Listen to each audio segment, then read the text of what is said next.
Mamma mia, salut les amis et bienvenue dans cette nouvelle vidéo des teachers du net. Donc là, je suis au niveau de la méthode Submit, présente au niveau de la classe Form. Et si on descend, c'est là qu'on dispatchait l'événement pré-submit. On peut voir que l'événement qui est dispatché, on lui donnait comme données les données soumises. Donc on crée un nouvel objet de type pré-submit event qui hérite de forme event comme tous les événements de formulaire. Et on a vu qu'au niveau du constructeur, il fallait passer le formulaire et les données. Donc ici, $10, c'est le formulaire et les données passées à l'événement sont les données soumises. On voit Submitted Data. Lorsqu'on parle de données soumises, c'est quoi? Si je viens ici, je mets honoré.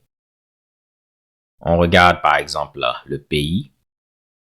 Le pays, c'est la Côte d'Ivoire. Donc la valeur va être 3, comme on peut le voir ici.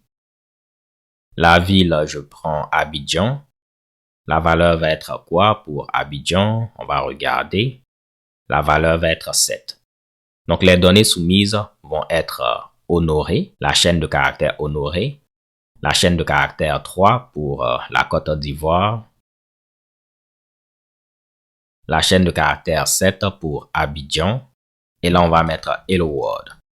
Ça va être le message. Donc la chaîne de caractères Hello World. On n'a que des chaînes de caractères. Venons donc au niveau du code et on va rechercher notre type de formulaire. De la même manière qu'on avait rajouté un écouteur d'événements pour preset data, on va le faire pour pre-submit. Je vais donc copier la ligne qui est là. On n'oublie pas la parenthèse. Et là, je vais mettre pre-submit, vu qu'on veut écouter l'événement pre-submit. Normalement, on peut laisser forme event, vu qu'un événement de type pre-submit event est un objet également de type forme event. Donc, on n'aura pas de problème. Je vais donc venir là et je vais dire via mon événement, je veux accéder aux données. Et comme on vient de le voir, ça va être les données soumises. Magnifique. Venons au niveau du navigateur. On fait Send. Et mamma mia, vous voyez, on a la chaîne de caractères honorée, la chaîne de caractères 3 pour la Côte d'Ivoire, 7 pour Abidjan et Hello World. On a bel et bien les données soumises. Rien de bien compliqué, n'est-ce pas? Mais si on regarde le code, lorsqu'on dispatche l'événement, ceci va être exécuté.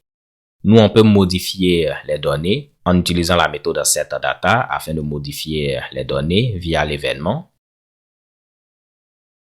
Et si on a modifié les données, les nouvelles données qui vont représenter les données soumises vont être les données qu'on a modifiées. Vu que lorsqu'on va faire getData, on aura maintenant les données que nous, on aura modifiées via setData. On pourra les récupérer après. Donc, je peux m'amuser à venir ici. Et je vais dire, je vais modifier les données soumises, quel que soit le pays qui va être sélectionné et soumis. Moi, je vais dire que le pays soumis, c'est la France. Donc, la France était le premier pays qui avait été créé, donc l'identifiant était 1. Donc, on modifie les données soumises. On va les récupérer ici et c'est ce qui va être utilisé par la suite comme données soumises. Donc, l'une des choses qu'on peut faire au niveau de pre-submit, au niveau d'un écouteur d'événements de pre-submit, c'est modifier les données qui ont été soumises avant qu'on puisse les utiliser. Venons donc au niveau du navigateur.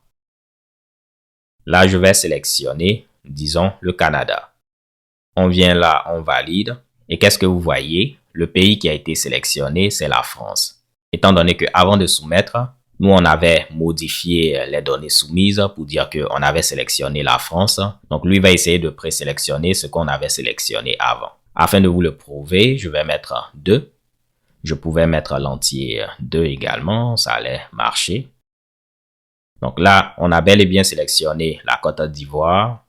Mais nous, à chaque fois, on modifie le pays sélectionné pour dire que le pays soumis, c'est le Canada. Donc oui, on aura des erreurs. Mais lorsqu'il va tenter de pré-remplir le formulaire avec les précédentes données, Il va sélectionner le Canada parce que selon lui, c'était le Canada qu'on avait sélectionné. Si on vient au niveau de la documentation de pré-submit, on nous dit que cet événement est dispatché au tout début de la méthode submit présente au niveau de la classe form et nous on l'a vu en pratique. Cet événement peut être utilisé afin de changer les données de la requête avant de soumettre les données au formulaire. Et nous, c'est ce qu'on a eu à faire. On a modifié les données avant de les soumettre à notre formulaire. On nous dit également qu'on peut l'utiliser afin de rajouter ou retirer des champs de formulaire avant de soumettre les données au formulaire. Afin de ne pas allonger la vidéo, on va s'arrêter là. Je trouve que c'est un peu long, donc on va s'arrêter là et continuer dans la prochaine vidéo. D'ici là, portez-vous bien, c'était une and take care. Peace.